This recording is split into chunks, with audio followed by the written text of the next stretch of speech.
स्वप्नमयी प्रश्न उत्तर 2।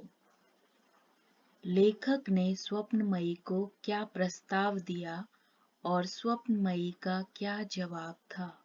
लेखक ने स्वप्नमयी को शादी का प्रस्ताव दिया। स्वप्नमयी का ये कहना था कि वह भी यही चाहती थी, अर्थात वह शादी के लिए तैयार थी। स्वप्नमयी के माता पिता का विवरण दें।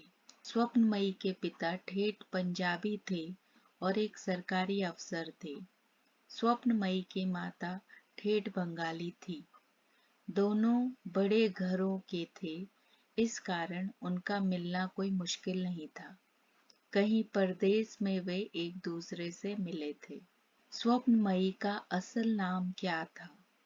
उसका जन्म कहाँ हुआ था? स्वप्नमयी का असल नाम अलका था।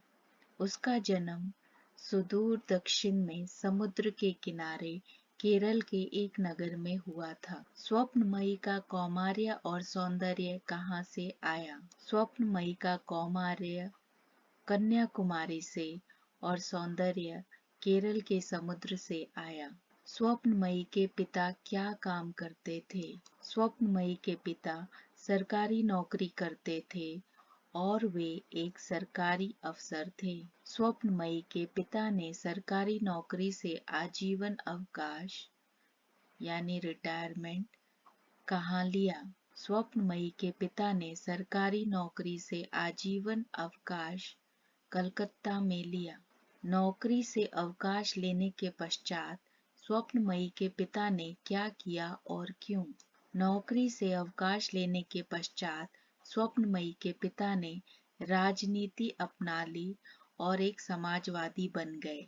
इसका कारण स्वप्नमयी की माता थी, जो राजनीति का खेल खेलती थी और चाहती थी कि उसके पति भी राजनीति से जुड़ जाएं।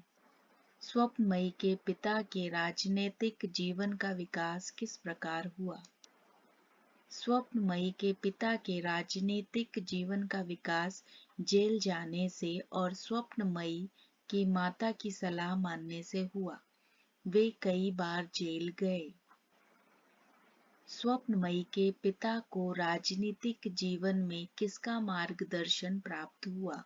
स्वप्नमयी के पिता को राजनीतिक जीवन में स्वप्नमयी की माता का मार्गदर्शन प्राप्त हुआ। स्वप्नमयी के साहस में किसके जैसी कोमलता थी? स्वप्नमयी के साहस में चंद्र किरण सी कोमलता थी।